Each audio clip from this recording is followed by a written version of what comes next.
Y ya estamos de regreso con Cristian Luco, diseñador gráfico y comiquista, ¿será la palabra? Vamos a preguntarle a nuestro panelista Gonzalo Martínez, que lo sabe, porque ustedes saben que acá en Nuestro Comunicarte nosotros tenemos una sección, un panel dedicado a cómics. Sí. Cada 15 días, sí. Sí, lo he visto. Lo he visto, viste que el nivel de poder hablar con Gonzalo Martínez respecto a cómics.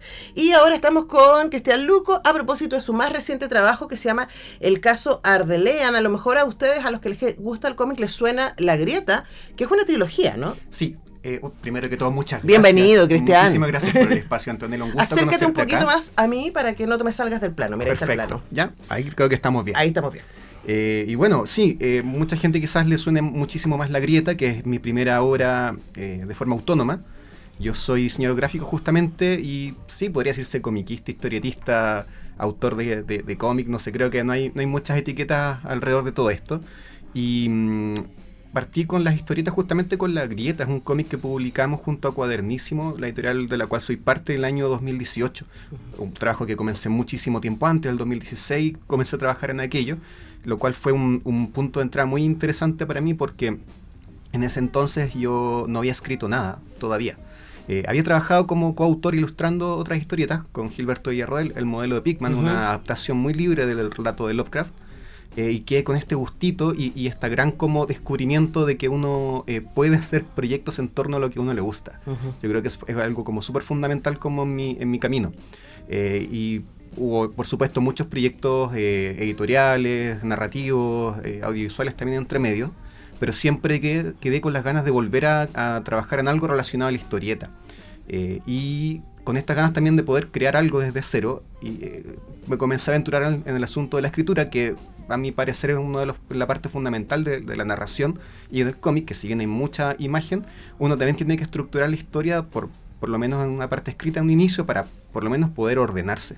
Y así comencé a hacer esta historia de La Grieta, que es un thriller policíaco y de horror, es una historia que siempre la he presentado como un autoconclusivo, pero le fue tan bien que tuvimos que abrir un poquitito el camino para expandir la historia. En 3 partes que siempre funcionan igual, historias que se sujetan solitas, pero siempre inscritas en un contexto, lo cual permite crear un mundo. Claro, crear una historia más como continuada y que ya está cerrada y terminada. Y de eso pasó entre el año 2018 y 2022.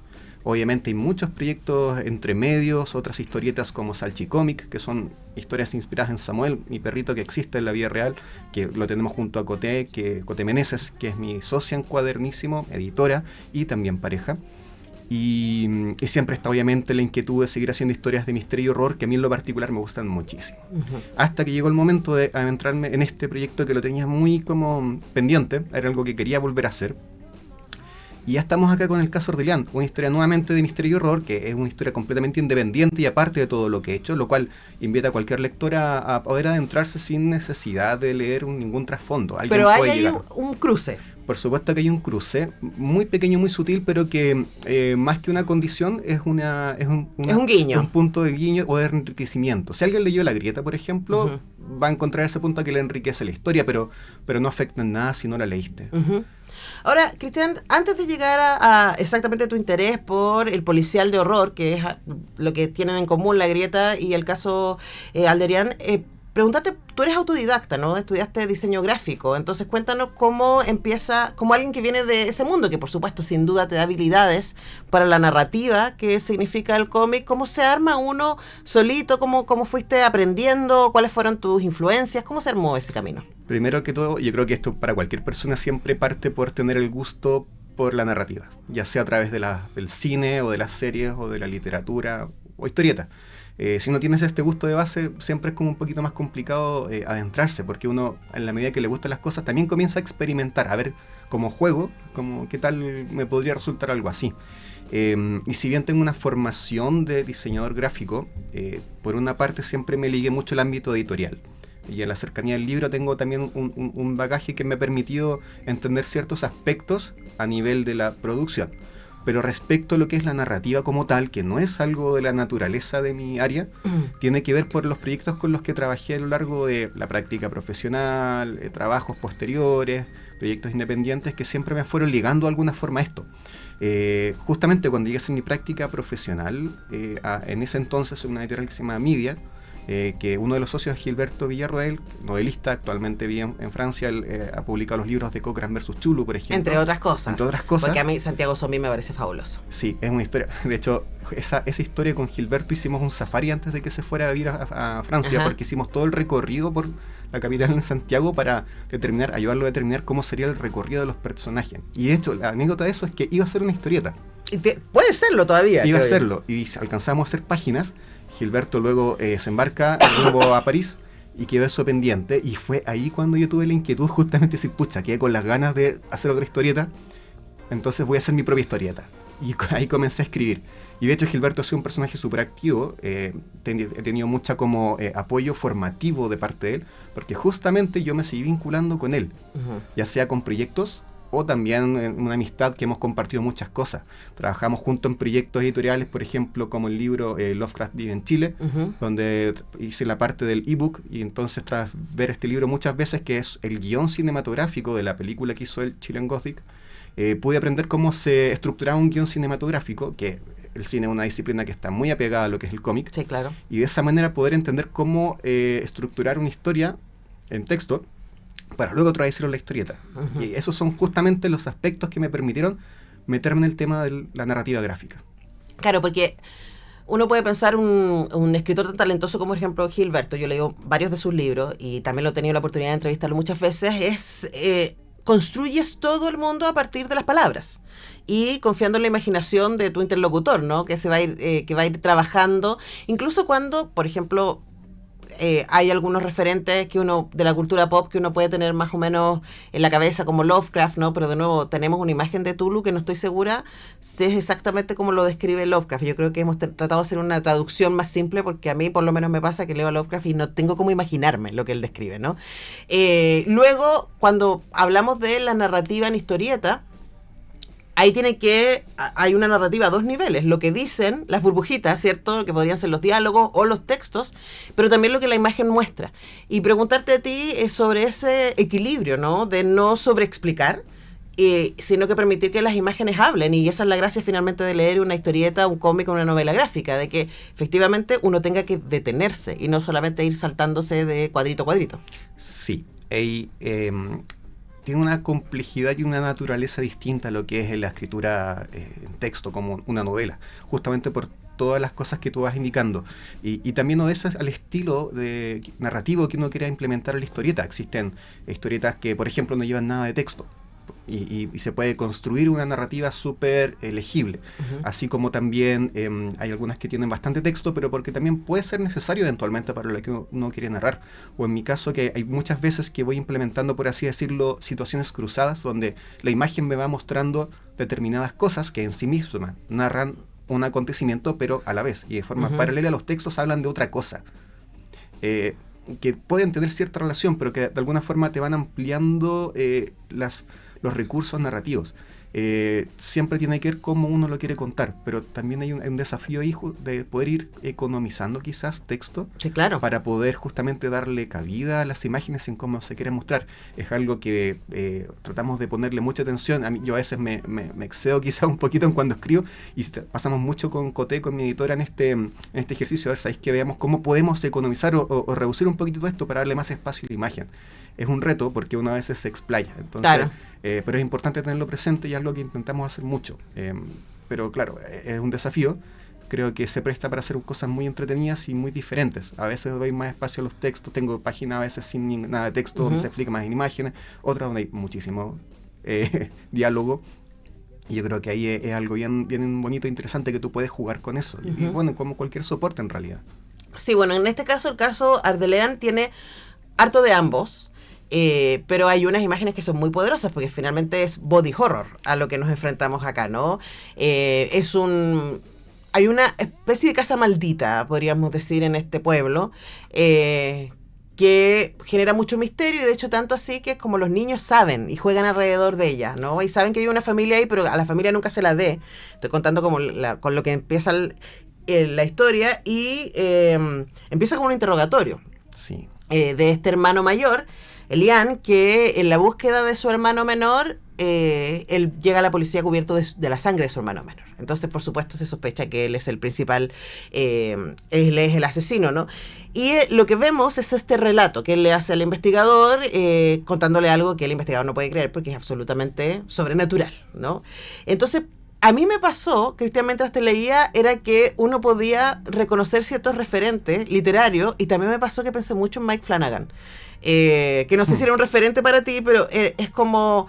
Por si alguien no sabe, es el creador de esta serie de series en Netflix que a mí me encantaron: Misa de Medianoche, La calle de la casa Asher. Y claro, él basa sus series en literatura. La mayoría de ellas están basadas en libros, pero lo transforma en algo audiovisual que le da un nivel de contemporaneidad, ¿no? Y a mí me pasó leyendo tu libro que yo pensaba, esto podría pasar en los 50, en los 30, podría pasar ahora o no. Entonces ese cruce con algunos relatos muy clásicos, muy tópicos del horror, cruzados con una mirada más contemporánea, más súper chilena. Cuéntanos respecto ahí. Yo te estoy lanzando referencias que a mí se me ocurrieron leyéndote, ¿no? Pero para ti, ¿cuáles fueron las referencias y cómo fuiste alimentando esta historia? Sí, bueno, las principales referencias para mí siempre son cosas como, antes de la literatura en general, tienen que ver con las cosas del mundo real, las que uno percibe a través de la historia, a través de las noticias, pero sobre todo de la historia. El horror que cierra este relato tiene mucho que ver con justamente la desaparición del hermano menor de Leanne, y con esta frustración de que nadie le crea qué es lo que pasa, por lo cual él tiene que explicarse también, de que nadie le crea, de no encontrarlo, de tener que hacer algo al respecto, que es algo súper presente en la historia de nuestro país. Esta es una historia que habla mucho de la vulneración de la calidad humana, de que te conviertan en un artefacto, de que te utilicen, de que te olviden, de que invisibilicen justamente estos tipos de dolores. Parte un poco de esa base, y por supuesto después comienza uno a construir un imaginario alrededor de esto para poder narrarlo, que claro, uno como autor siempre se va a apoyar en referentes de todo tipo. Siempre he tenido muy presente en términos estéticos, por ejemplo, las películas de horror de James Wan, que yo lo conocí con Insidious, con la serie de Insidious, que tiene unas características visuales muy particulares. Después no son de él directamente, pero sí produjo ya las otras sagas que tienen que ver con El Conjuro, por ejemplo, etcétera. Y ahora que tú mencionas Flanagan, la verdad no lo tenía en mente, pero son series que vimos, que vi junto a Coteca Editora, y que también son tan buenas. Son muy buenas, y las tengo también, yo creo que ya como un poquito insertadas en el inconsciente, y yo creo que te van marcando un poquitito ciertas directrices. Y yo creo que también se van dando como algunos elementos que siempre pasan como un imaginario colectivo respecto de lo que es el horror, y sobre todo lo contemporáneo. Que son con las que nosotros comenzamos a reencantarnos también quizás con el horror, porque tenemos los clásicos incorporados, sí, pero es muy rico poder volver a encantarte con lo que se está haciendo actualmente. Yo creo que eso también te va marcando ciertas pautas de cómo ocurren las cosas actualmente, y de poder entender que el horror también es algo del presente. Sí, y además a mí me pasó, y por supuesto tiene mucho que ver con los contextos, ¿no? Que aunque esta es una novela gráfica cerrada en sí misma, y que de nuevo podría ser atemporal dentro del siglo XX y principios del XXI, esta idea de una familia muy rubia, muy poderosa, que no es vampira, pero sí consume, digamos, a los cabecitas negras, podríamos poner, ¿no? Resulta inquietantemente contemporánea también. Sí, o sea, podría sonar muy estereotipado, pero uno piensa en eso y se detiene. ¿Será que estoy haciendo muy caricaturesco esto? ¿Es muy estereotipado justamente? Pero la verdad es que uno vuelve a lo mismo, o sea, vuelves a ver la historia. Y el presente. Y el presente, y en realidad dices, no es para nada estereotipado, son cosas que están más apegadas a la realidad de lo que uno podría pensar. No, y de hecho también pensaba como referencia en Nuestra parte de la noche. También hay como esa familia poderosa que no tiene ninguna mirada de distancia respecto a utilizar los cuerpos de sus... No son ni siquiera de ellos, sino claro, de los otros, que no son los mismos, iguales a ellos. Tiene que ver con una actitud de perpetuarse en el poder, en la existencia, a toda costa, sin importar nada ni nadie, y eso también configura un horror en sí, y que lo vemos justamente en el presente, y lo volvemos a ver en muchas historias, porque, o sea, si tantos autores están hablando de esta misma figura, es porque claramente hay un referente mucho mayor que todos estamos persiguiendo. Y hay un dolor que no hemos podido resolver, además. También. Estamos hablando con Cristian Luco, autor de El caso Ardelean, una novela gráfica que ustedes pueden encontrar en cuadernísimo.cl. Antes de cerrar, y me quedan un par de minutos, hablemos de Cuadernísimo. Sí, Cuadernísimo es una editorial familiar de la cual soy parte junto a Cote Meneses.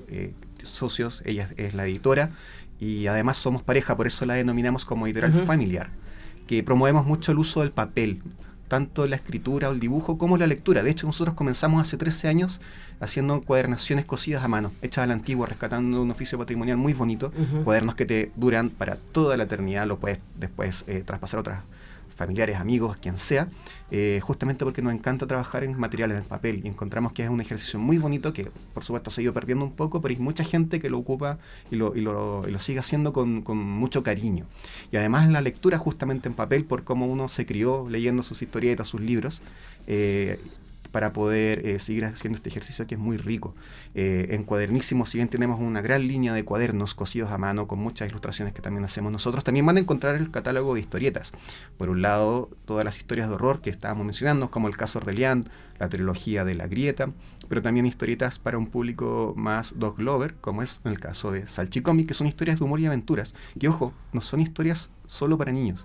Son historias súper transversales para niños y adultos que disfruten de una mascota. Por supuesto, y además ustedes ahí van a poder conocer a Samuel. Hay fotos de Samuel. Sí, Samuel, que es el gran protagonista de esto. Que es un hermoso perrito, salchicha. Bueno, todo esto lo pueden encontrar en cuadernísimo.cl. Hemos estado conversando con Cristian Luco, autor y socio de cuadernísimo.cl y autor de esta bella novela. Bella porque es linda, el objeto es muy bonito, inquietante en su contenido. El caso Ardelean, que pueden conseguir entonces ahí en cuadernísimo.cl. Cristian, gracias por venir. Muchas gracias, y @cuadernísimo en redes sociales para que nos vayan a ver a ferias, porque vamos a muchas ferias todo el año y siempre se van a enterar dónde estamos. Excelente, muchas gracias, Cristian. A ti. Vamos a la música y ya regresamos para hablar de teatro.